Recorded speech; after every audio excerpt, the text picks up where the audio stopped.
back in 1947 officially, 1945 unofficially.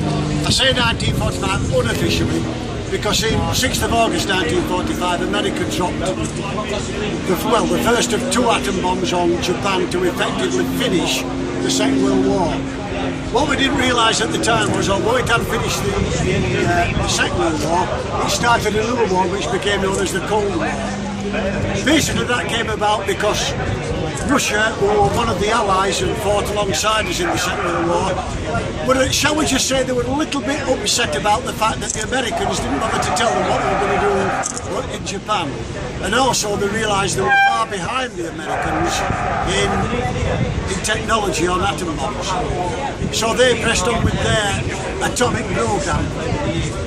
In Great Britain it was strongly suspected that once they had perfected their atomic weapons they would actually use them on Great Britain, just purely and simply as a show of force, just to say that's what we can do. So much so were we concerned about it that Britain decided it was going to get its own atom bomb as a deterrent against anybody else dropping theirs on us. Use your kids' playground thing, you hit me and I'll hit you sort of thing. So we did. Britain's first atom bomb was called Blue Danube. It was 24 foot long. For younger ones, it's about 7.89 metres, something like that. 5 foot in diameter, 1.5 metres, and it weighed 10,000 pounds. Aircraft we got at the time, not really big enough, certainly they couldn't be far enough, fast enough, or high enough. So, in 1947, I was going to say the government, and they actually used to be called the Ministry of Supply, I believe. They actually asked all major manufacturers to submit proposals for the design and construction of a long-range, high-altitude, fast, multi-engine strategic bomber capable of carrying, in effect, Blue Danube. Most of the companies submitted proposals. One of them that dropped on the desk was a sketch plan of a triangular-shaped aircraft, almost an equilateral triangle, straight edges. This is 1947. This is futuristic. It's like something out of the kids' comic. They took it serious. I think primary reason was because at the top of the drawing it said AV roll, popularly known as Avro, and at the bottom initial design sketch done by Roy Chadwick. Only a few years before, Roy Chadwick and Avro had given us the iconic Lancaster, which we will fly later on. So excellent credentials, excellent experience, and they went for it. That's basically how we got the Vulcan as such, because from that we got the prototypes, which first flew in 1952. By 1956 we got the production models coming in, what we call the B1s, slight modifications that had problems with the prototypes, stability tended to rubbish. So by the time the prototypes came in, they'd actually got a bit of a kink in the wing to alleviate this problem. 56 delivered, 57 we got the first squadrons formed, but straight away that was it, they were carrying cruise nuclear weapons. In 1960 we started delivering what they call the B2s, and this was the very first one to be delivered. She's 53 years old now, she was the first B2 to be delivered to the area. Basically the wings are about, in total, 12 foot, 6 foot on each side wider, and she's a bit longer on the tail for electronic countermeasures that were included. The electrics were altered as well from 24 volt DC to a 200 volt AC system.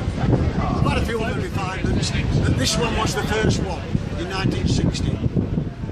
Funnily enough, she was actually delivered to Waddington and then almost straight away went to RAF Finningley in Doncaster, which is now Doncaster Robin Hood Airport.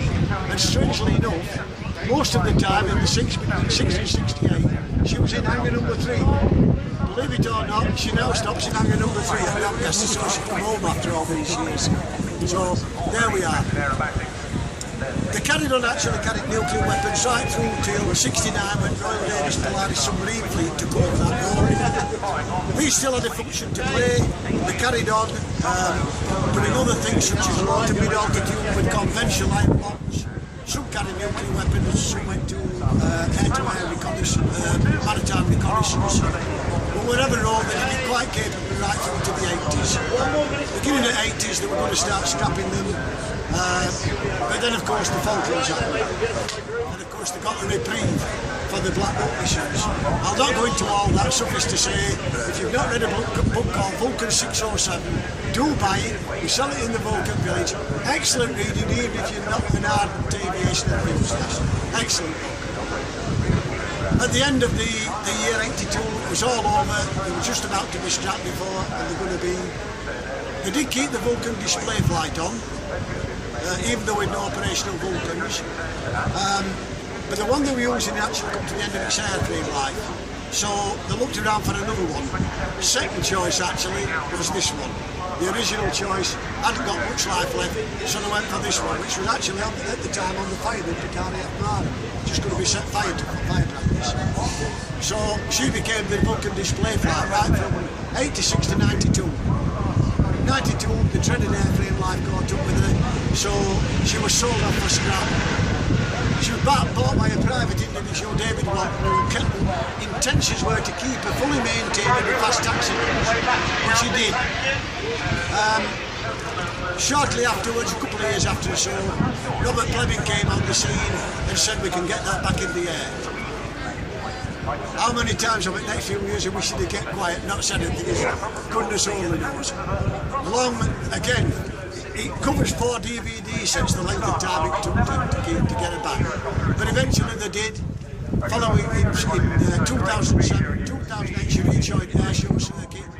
And since then we've never missed a show. Sorry, we've never missed a season. We've missed the on show. I mean, she's 53 years old. She leaks a bit, beeps a bit now and again. But generally, she's one of the most reliable. Thanks to ground crew we've got now. So that's a really condensed. If you're ever up in Doncaster, come and see us up there. We'll give you a good unabridged tour all the way around. A couple hours, no rushing. But having said that, if we drift around now, we can have a look down.